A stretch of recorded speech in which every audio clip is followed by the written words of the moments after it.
Dan murid yang mengatakan aku bermursyid kepada si A si B yang bukan lagi Abah Hanom, maka Abah Hanom pun tidak memasukkan orang itu dalam catatannya. Sekian belas tahun terakhir sebelum beliau wafat, dalam berbagai doa selalu beliau cantumkan wa'tasimu bihablillah, wa'tasimu bihablillah. Oleh sebab itu dalam situasi sekarang ini, sudah ada orang mau bikin proyek-proyek, bikin program-program apapun, terserah.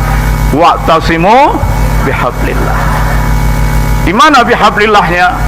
Allah ada Qur'annya, Allah punya Rasulnya, Rasul ada sunnah Rasulnya, dan pengikut-pengikut Rasul itu adalah para ulama, para aulia, para mursyidin.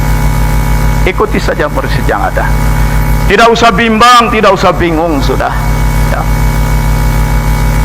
Sedikit kalau boleh saya bercerita, tapi saya tidak akan ceritakan apa yang terjadi pada diri saya.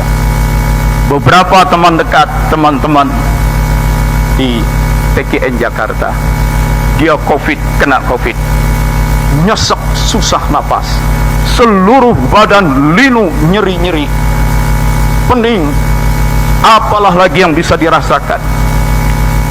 Tinggal nunggu satu keputusan. Kemudian Abah datang, dan dia sudah berkata, Abah, terima kasih saya didatangi, dan kalau memang sudah waktunya untuk dijemput, saya ikhlas. Abah justru yang duduk di sebelahnya, siapa bilang Abah datang ke sini mau ngajak kamu bangkit kok? Bangkit. Badan yang tadinya ngilu, nyeri, susah, bangkit. Dan sejak saat itu tidak ada problem apa-apa lagi. Guru mursyid yang sebenar-benarnya, murid sakit pun, dan itu bukan satu, didatang, beliau datang. Tadi kan mankobahnya dibaca. Kata Syekh Abdul Qadir Al-Jalani, aku diberi buku yang memuat catatan seluruh murid-muridku sampai hari kiamat nanti. Abah Hanom murid dari Syekh Abdul Qadir, tahu mana murid.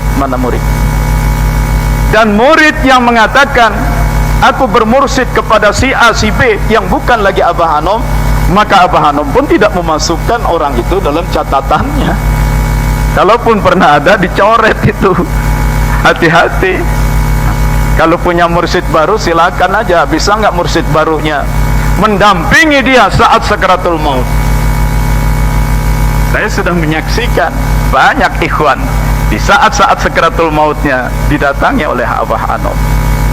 Itu kan udah nggak bisa bicara. Iya, mulut sudah dimasukin selang pipa macam-macam, badan sudah payah, mata terpejam saja. Tiba-tiba melek, lirik ke kiri, ke kanan, tengok ke anak mantunya. Anak mantunya kan jadi bertanya-tanya, ini sakit sudah begitu berat, mata nggak bisa dibuka, kenapa sekarang buka mata, lirik kiri kanan? Ditanya, ada apa bu? Abah datang ya? Dan dia hanya ngedipin mata. Iya. Dan tak lama kemudian, innalillahi wa inna ilaihi raji'un. Jadi begitulah mursyid. Ketika murid sakit, dalam kesulitan, wali mursyid membantu dengan izin Allah, dengan kuasa Allah.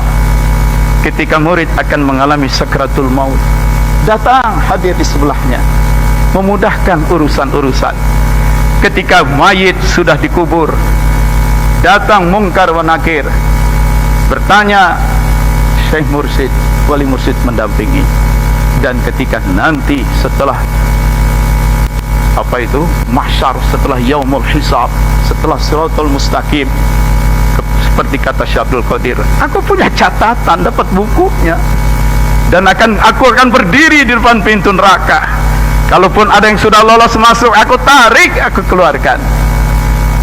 Tapi kepada Syekh Abdul Qadir dan kepada wali mursyid sesudah beliau yang otentik, yang asli, bukan yang KW 1, KW 2, KW 3, tidak, yang otentik.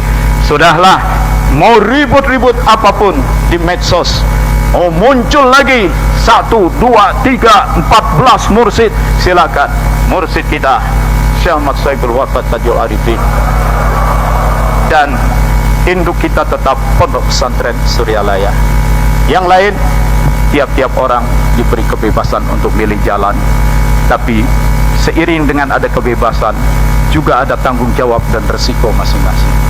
La ilaha illallah, la ilaha illallah, la ilaha illallah.